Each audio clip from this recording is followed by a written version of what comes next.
Nakilahok naman ang daan-daang turista at residente para saksihan ang pagbubukas ng Ibalong Festival na sumasalamin sa alamat at kultura ng Legazpi City.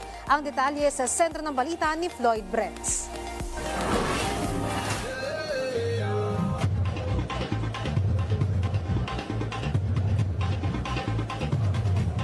Makukulay na kasuotan na pinatingkad pa ng masiglang tugtugin ang handog ng Engrandeng Ibalong Festival 2025. Tatagal hanggang 6 ng Setyembre na nagsimula noong 21 ng Agosto. Tampok ang iba't ibang aktibidad na muling bumubuhay sa alamat ng Ibalong na pinagmulan ng mga alamat na bayani ng Bicol. Sinimulan ang okasyon ng isang banal na misa na sinundan ng makulay na parada na bumida ang mga karakter mula sa epiko. Sina Baltog, Handyong at Bantong na isinalarawan sa pamamagitan ng Engrandeng float at kasuotan. Isa sa mga naging highlight ng pagdiriwang ang street dancers na nagsayaw ng saliw ng masiglang musika sa gisag ng tapang at pagkakaisa ng mga Bicolano.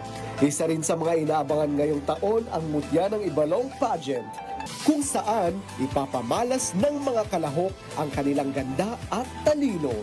Inaabangan din ang malaking concert ng P-pop group na BINI na inaasahang magdadala ng libo-libong viewers sa lungsod.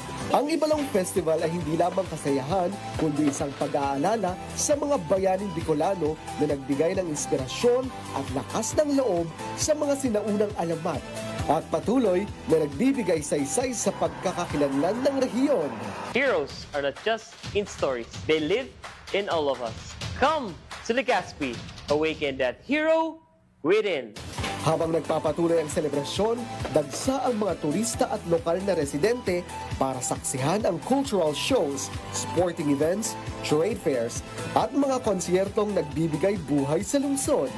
Ngayon, umiikot ang Ibalong Festival 2025 na nanatiling buhay ang diwa ng alamat at ang alaala ng mga bayani. Isang patunay na ang kasaysayan at kultura ng Bicol ay hindi kumukupas, kundi lalo pang sumisigla. Floyd Brents para sa Pambansang TV sa Bagong Pilipinas.